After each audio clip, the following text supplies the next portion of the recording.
God used many people for me. Many strangers who took time to listen. Many strangers who took time to share their stories. Many strangers who took time to give advice. And even though after many years, maybe we have lost touch, but I would never forget those moments when they were with me. I will never forget moments when they listened to my story. I will never forget the moments when they did not judge me when I had to tell them of my sins. I will never forget the times when I felt God's redemption through how they received me and shared with me God's forgiveness. And that's my first reason. This church shows born for a great purpose, diba? So I feel like that's the purpose God is giving me. Nung dumating ako dito, nasa transition pa ako nun from youth to young pro kasi galing akong youth sa Pinas, and pagdating ko talaga dito, yun talaga yung unang hinanap ko. So wala pang youth ministry nun sa church, and nakausap ko yung kapatiran natin na si Sis Bernice. Ganun din siya, parang may heart din siya sa youth, and pinag-pray namin, and tiniray namin mag-reach out ng mga students. Nakipag-volleyball kami and nakipag-basketball sa mga students dito, and nag-failed kami, nadalhin sila sa church. Pero hindi kami nag-give up, and tinuloy lang namin.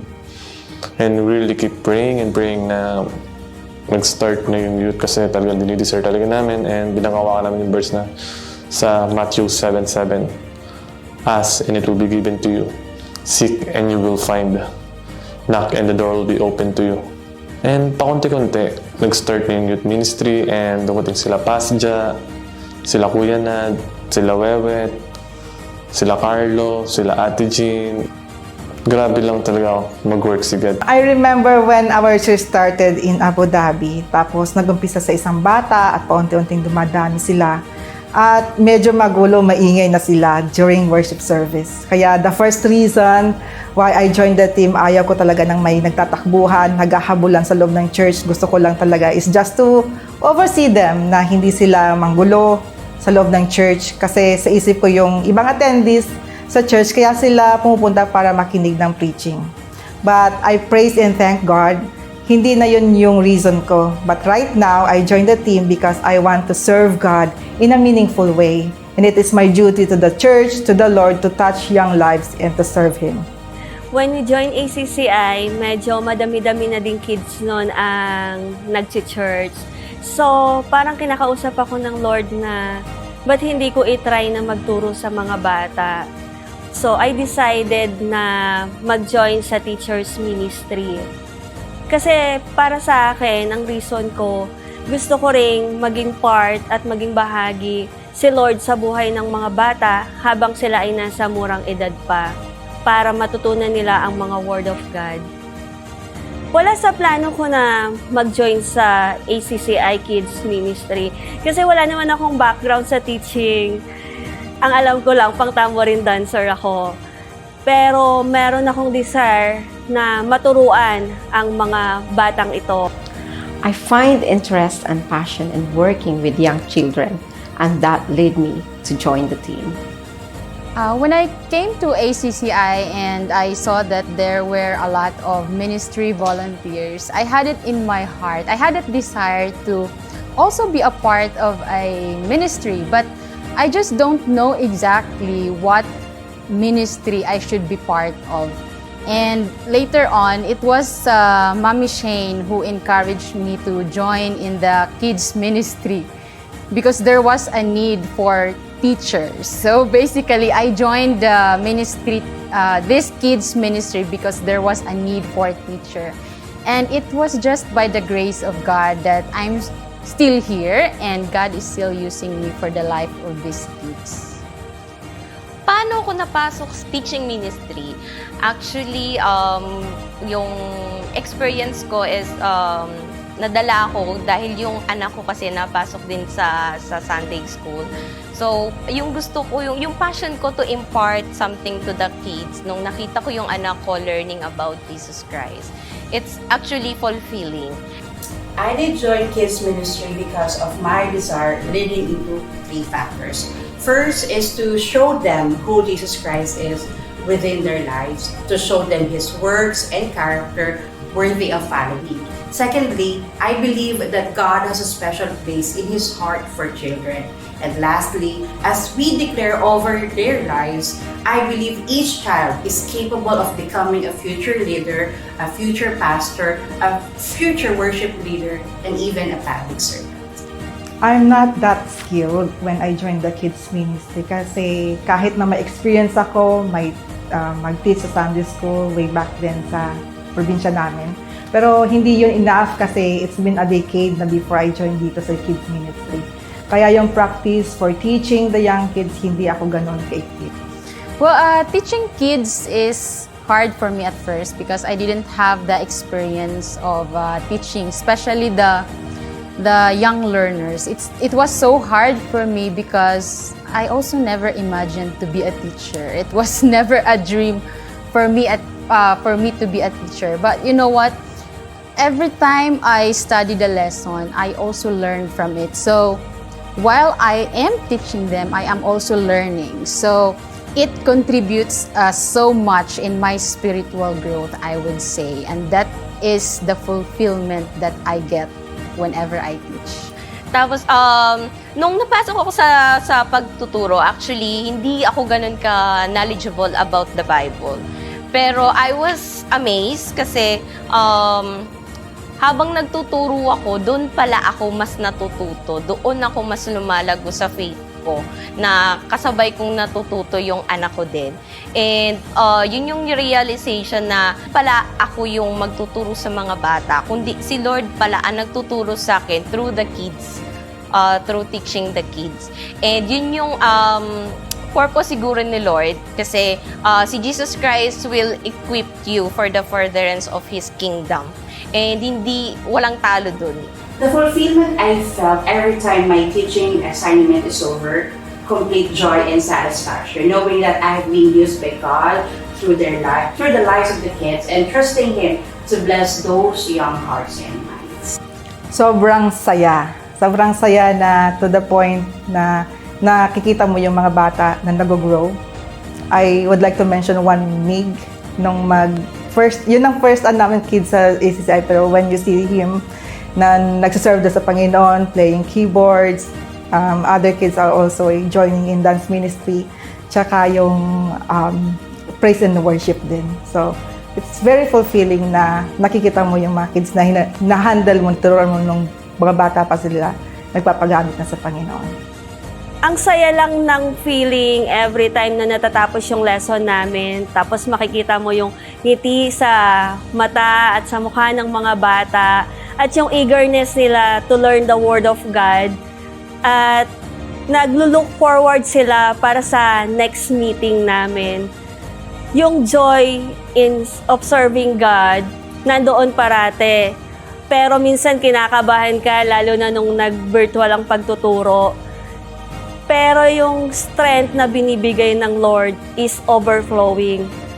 Since laki akong Sunday School kids, gusto ko ring maranasan ng mga anak ko at ma-impart sa mga new generation kung gaano kasaya ang ma-include sa Sunday School bilang Sunday School kids.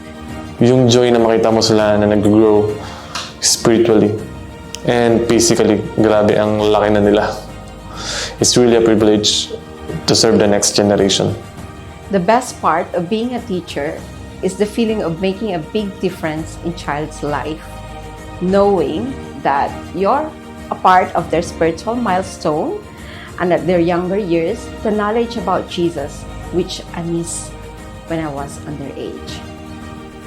It is a great way to serve God by serving children, especially when I see them grow serving in the ministry.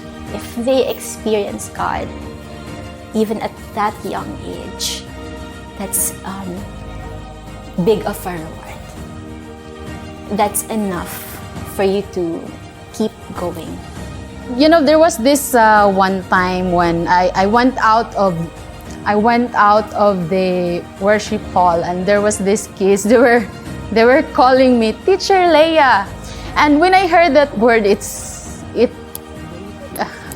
it melts my heart so much because it's not really my passion to teach kids, and I am not really that kind of person where I love being around with kids so much. So I'm not that kind of person, but God is using me for these kids, and I have really seen how they have grown in their faith when they were still small, while I was just teaching them, when our way of teaching them was just dancing, singing, until we reached that level where we are teaching them about memory verse. So I really saw their growth, and it really inspires me so much because when I was a kid, I didn't get I didn't have the experience to join in a Sunday school, and I know that one day these kids that I am teaching now, they would also do the same. They will also teach other kids, and for me, it's really a great privilege to be used by God for the lives of these kids. Children love storytelling and be part in developing their cognitive aspect. However, sharing the story about Jesus is the highest level because it's not only developing them as a person, but you're investing time for your soul and their soul. Yes, we get so busy, we have our own lives, but this purpose God has given me reminds me all the time that if I could just listen to one young soul, if I could just encourage one young soul, then I'm already making a difference. And I know that even though I don't get to spend so many time with them, like every day or every week, I know that they will remember the moments that I lent my ears. I know that they will remember the times when maybe I have encouraged them. Kasi I also remember the times when I experienced the same from those mentors I had when I was also in my teenage years. And they truly complete the puzzle. Complete the puzzle that they truly complete me.